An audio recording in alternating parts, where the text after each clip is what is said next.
Before we actually go ahead and talk about the application, let's look at how to set up the interface for ideal tanking. First, we'll want to set up our operations panel so that we can see people's health better, as we have it here. So to do that, we'll go to the interface editor, click on the operations frames on the left. We'll scroll down, and here we can adjust health width and health height. I like my height nice and maxed out, and I don't necessarily need max width, but I like it somewhere around 140. Next, we'll also want to go ahead and just make sure that we can see people's health information, the percent of health they have here. You can do this over on the operations panel first by showing health text at the bottom. Then we can go ahead and do this again with our self by scrolling down to show information text, and again on the enemy frame by scrolling down to show information text. And that way we can see on our target, on ourself, and on everybody on our team the actual percent of health, and it'll be a little bit easier to see everything. Now let's talk about the damage and defense breakdown. First, we have defense chance, which is dodge, parry, or deflect. This is increased through defense rating. Melee, ranged, or weapon damage, this is white damage, is mitigated by this. Lightsabers and blasters deal this kind of damage. Awe, the ability, affected enemies deal 15% less melee and range damage for 10 seconds, so this directly reduces that type of damage. Force or tech, this is yellow damage. This is damage not from a blade or blaster bolt. This is not mitigated by base defense chance. It's only mitigated through abilities, such as Guardian Slash. Targets deal 5% less force tech damage. Blade Storm absorbs 6,435 damage. Saber Ward absorbs 25% of damage from force and tech attacks for 12 seconds. Blasters can shoot things that do tech damage, as lightsabers can do damage that is not weapon damage if it's enveloped in the force, for example. An operative or scoundrel knife scattergun is tech damage as well. Next, let's talk about armor or damage reduction. Melee, ranged, weapon damage, white damage is mitigated by armor. With that in mind, Carnage Marauder or Combat Sentinel have an ability, Ferocity, that gives 3 charges of 100% armor penetration. Deception can get 20% armor penetration on Reaping Strike. Hatred can take a talent for Death Field, which increases armor penetration by 10% for each target it hits for 10 seconds, up to 40% in 4v4s or 80% in 8v8s. All snipers can get ability that grants 15% armor pen for 10 seconds. Virulent snipers can get a 20% armor pen to cull while integrated toxins is active. Marksman sniper can get 20% armor pen on penetrating blasts. And Arsenal mercenary has a 15% armor pen on supercharged gas. Damage reduction stacks on top of the damage mitigated by armor. Any other kind of abilities that add to defense chance, absorb, shield, also stack on top of armor and damage reduction. Next we have energy or kinetic, yellow damage. Things other than weapon damage, not dots. This is mitigated by armor. Damage reduction from abilities is added to mitigation from armor. Internal elemental, aka dots, yellow damage. Ignores armor and tank shields, only mitigated through damage reduction. The abilities we have to assist with this are Warding Strike, which gives a total of 5% damage reduction when taking the plus 2% damage reduction with defensive assault from ability tree level 23. Stalwart Defense is the passive that we're taking from the ability tree. All damage is reduced by 30% when stunned. We have Warding Call, which reduces all damage taken by 40% for 10 seconds. And dots can be cleansed with Inert. Next, let's talk periodic versus direct damage. Dots are periodic damage. Dots are internal and elemental, i.e. dots ignore armor and tank shields and are only mitigated through damage reduction or cleanse. If it's not a dot, it's direct damage. Only the ability Saber Reflect cares about direct damage in terms of the Guardian build here. Reflects all single target direct damage, ranged, force, and tech attacks back to the attacker for 5 seconds. In regards to single target versus AoE, if it hits multiple players, it's AoE, if not, it's single target. Saber Reflect only reflects single target damage. AoE damage is only mitigated through damage reduction. Next, let's talk about strategies with different compositions. Without a healer, it's good to practice tanking without a healer, just to learn to watch your team's health and to manage people's lives without a healer supporting you. It's also good to learn what your defensives and passives, etc. feel like without a healer. For example, on this Guardian mid-tank build with the taunt heal, how does it feel to have that taunt heal? Taking advantage of Anura's increase to max health, using health stim after false health to get extra health, using taunt heal after false health to get extra health. Learning to use your taunts on cooldown so you're always taking advantage of the heal on taunted targets.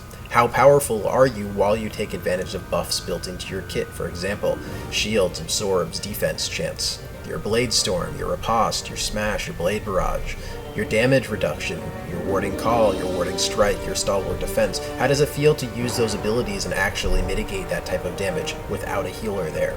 That's a great way to take advantage of games where you do not have a healer on your team, is practice seeing what your abilities are like without a healer bumping your health. With a healer is where a tank's true power shines. Without voice comms, you want to peel for your healer, peel for the low health DPS the healer's trying to heal. Always try to keep an eye on whether someone's health is approaching 50%. With voice comms, tell your healer when you use your defensive cooldowns. Try to predict the guard swap so the healer doesn't have to tell you. Announce your stuns and pay attention to your teammates' stuns so you aren't wasting your crowd control and trying to stun people who are white barred. This is a tough pre-mid we're going up against. Group stun. Play. Ooh, fake heal. Saber. I'm gonna have to pop ED in a second here. Try to keep her suppressed for as long as I can. Stunned. ED. Best back on me.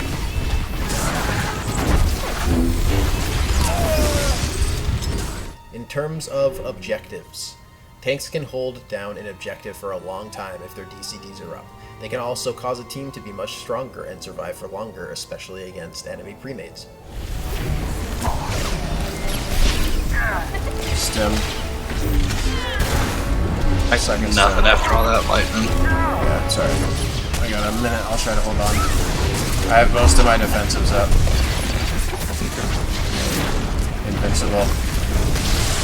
I'm gonna drop guard for now from everyone. Just try to survive for as long as I can. Good. Coming out.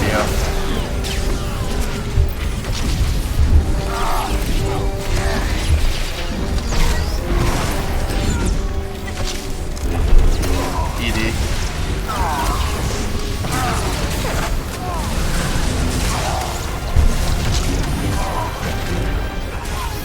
In deathmatch or matchups, there are classes with bulk white damage, carnage, rage, marksman, deception, arsenal.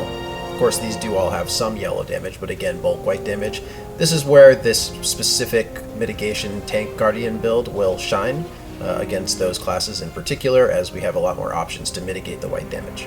The bulk yellow damage classes, this will have 4 different types of yellow damage: force damage, tech damage, internal, and elemental. And within these classes, we have the Madness, Lightning, APPT, Pyro PT, Lethality, Concealment, Hatred, Virulence, Annihilation, and IO. These are all different classes that are primarily yellow damage dealing, and the Grit Teeth / Guide build that we're looking at here is not going to be as effective against them since we have less options to mitigate their damage. Next, let's talk about ranked gameplay. In terms of ranked, inexperienced players might know how to survive, but they don't know the patterns of different classes or compositions that happen in ranked deathmatches, so they're unsure of how to effectively use their abilities. In terms of being a tank, one of your biggest roles is communication. Guard swapping is something important to communicate. You want to be recognizing the incoming damage, as we've talked about before. You need to be calling your defensive abilities. You need to call out your rotation as you pop your abilities. Saber Ward, False Health, Medpack, Warding Call, Focus Defense, Adrenal. This allows your healer to know what's actually going on and know where you're at within your defensive rotation so that they know how much they need to focus on healing you versus healing the team. Something else to look at here is healer control. This is interrupting heals, the enemy heals. Commando or Merc healers, pretty much anything can be interrupted. Successive treatment, progressive scan is their strongest heal, so interrupting that is priority. You can also interrupt advanced medical probe or healing scan, and medical probe or rapid scan. Interrupting healing scan is their big 50k crit heal, and it can have a 2-second cast time, so it's big to interrupt that. Scoundrel Op Healer, if you can, you should definitely interrupt Underworld Medicine or Kolto Injection and Kolto Waves. If the Scoundrel Healer is 100% out of energy, you can interrupt a Diagnostic Scan to keep him out of energy. Sage Sork heals, interrupt Healing Trance or Innervate as it procs the ability, allowing them to recover force. If they're casting Revivification, interrupt that as it's their AoE heal. It can be instant cast though, so it's not always possible. Next, let's talk about the Focus Target. This allows you to set an ally or enemy as your focus to keep track of separate from your actual target, so effectively a secondary target. This is set in Preferences. First we'll want to go ahead into Controls and enable Focus Target. Then we can go ahead into Key Bindings. In targeting, you'll see the first one is here up top, Set Focus Target, Swap Focus Target, and I have that set to Shift F. Next, we're going to scroll down, and there's 2 more here. We're going to look at Acquire Focus Target's Target. I have that set as Alt F. And Focus Target Modifier I have set as F. And we'll briefly talk about what those all do. So first, we have set Focus Target makes your current target your secondary target. So you'll see, right now I have this little Jawa as my target. If I go ahead and set him as my focus target, now he's up here as my secondary target, and my first target is empty. If I click on Lana, now she's my primary target, but he is still my secondary target. And again, if I go ahead and press Shift F, it'll actually switch them and set her to my secondary, and now he's back at my primary. So you can see how that works. We'll go ahead and switch them one more time. Now we have Lana up there again. And the next button we talked about here was Acquire Focus Target's Target. So if I press Alt F, that'll go ahead and you see it's now selected me because Alana is set to have me as her target. So when I press my Focus Target's Target, even if I'm selecting this Jawa here, if I go ahead and press that again, it'll go back to whoever's targeting, who's being targeted by Lana. And last, we have the Focus Modifier, which I currently have set as F. That makes it so that if I'm holding this button down, my abilities will be applied to my focus target instead of to my primary target, which is really useful for things like Intercede or Guardian Leap like I just did there, or even, you know, if I want to hold down F and then I can go ahead and actually apply my shield, right, my guard. So that's a really solid way of switching who you're actually targeting. So when you're pressing F, you're actually going to be, yep, you'll see now I'm targeting her. Or if I set him to my focus target and I hold down F, now I'll switch my target to him, and that's who I'm targeting. Alright, so that's focus target, and you can see why that'd be very beneficial as a tank. So that's something that we're definitely going to want to take there. Let's just talk about a couple of tactics in terms of ranked or non-ranked tanking in general. First, let's talk about white bar management. In this build, when you're stunned, you're taking 30% less damage. That's damage reduction flat across the board, including yellow, internal, elemental, etc. With that in mind, don't be afraid to use being stunned as a moment to assess the situation, as a bit of a mini DCD. You don't have to pop your break free as soon as you're white barred if you're using this build. In terms of health management, be aware of when your health is around 50%. This goes for yourself, your healer, and your DPS. Again, that's why it's so effective to have the health bars extra large on the operations panel. And another reason why your eyes as a tank are typically on your allies' health. You're looking to be mitigating damage, support your team, and swap your guard before anything else. Secondary would be applying trauma. You're not looking for low enemies to jump on or stun. It is a weak habit of mine, but that is not the primary objective of a tank. The tank's primary objective is mitigating the damage of their allies and using their defensive cooldowns and using everything they have at their disposal to help support the team so that the DPS can do the damage, the healer can heal, and the pressure is taken off of them and put onto you.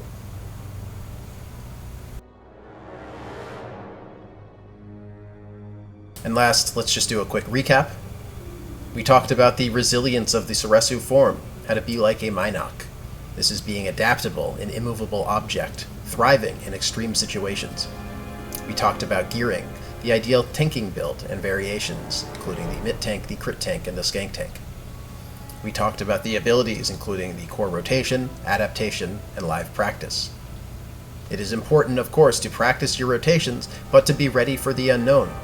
You want to practice as much as possible so that you are adaptable in the situations that might arise. Obviously, you're not always going to use your perfect rotation, but as we discussed, knowing how the abilities interact allows you to maximize your efficiency in combat, and you can only do that through additional practice. And finally, let's just talk about the mentality of tanking. This includes winning and losing, setting goals, and evolving as a warrior. Your losses help you learn, especially as a tank. As a tank, if you're truly tanking as a mitigation tank, your job is to die before the healer and die before the DPS. If you're dying, you're doing your job right. However, there's always more opportunity to learn and figure out how to survive more, how to better mitigate damage or support your team better. You can always be analyzing your losses and your successes. However, as a tank, your deaths should be frequent and you should always be looking at them to see how to improve. Ask yourself, what do you want to achieve? Why are you playing tank? Are you playing to pocket tank for a friend who's a healer? Are you playing to be invulnerable because you're sick of dying? Are you playing to be a skank tank and get maximum cleave damage because you've seen someone else do it or you're curious about it yourself? Regardless of what your actual goals are, make sure that you have defined them for yourself so that you can work towards them and continue to improve instead of just getting frustrated at losses or dying. You actually know what you're working towards. Last but not least, keep growing and learning and pushing yourself. This plays off the previous point, but in terms of playing this game in PvP, it can be very, very challenging, especially as a tank, and it is important to keep pushing yourself, keep growing, and always consider your losses and your successes as opportunities to learn so that you can evolve as a player. Thank you for joining us for the first Bumani PvP guide. We hope you found the information valuable. We've learned a lot working on this guide. If you found this helpful, please like, comment, share, subscribe, tweet. Anything helps. We're looking forward to sharing more information with you in the future. Want to give a special thanks to the Bumani family, Lala Starclouds, Ryu, Ruark, Chimeri, Perdot, Janky Blasters, Kaze, Nis, Ariel, Naga, Revaxis, Perseus. Thank you for your support in helping create this guide. Also Smokey, Bracken, Cease, the PvP community. Thank you for assisting in recording, group rank sessions, information, and support. Also want to say thanks to the devs for continuing to improve the game over the last decade, George Lucas for creating this story we all love. We look forward to seeing you in the next guide. Thank you all so much. May the Force serve you well.